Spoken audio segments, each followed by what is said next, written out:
Salut tout le monde!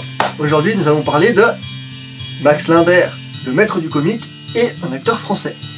Il influença Charlie Chaplin, dit Charlot. Il a même créé sa salle de cinéma en mars 1919, le Ciné-Max Linder, à Paris.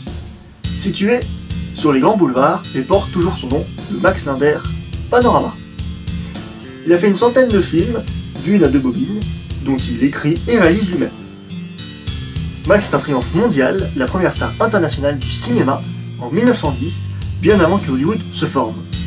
Max Linder repart à la fin de l'année 1919 aux États-Unis, à Hollywood, qui devient tout juste la capitale mondiale du cinéma.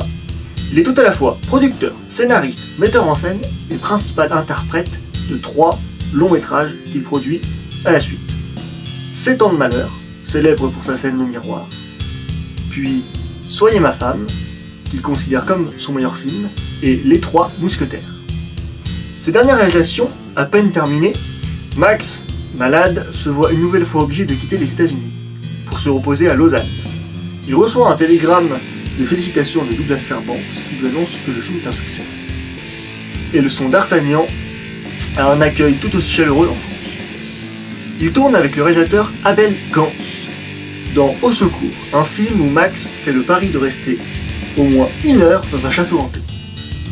Aujourd'hui encore, son influence et sa magie pour son humour poussent divers vidéastes et cinéastes à réaliser. Merci d'avoir regardé, je vous retrouve très vite pour une nouvelle aventure sur l'histoire du cinéma français et du reste du monde. Salut les amis!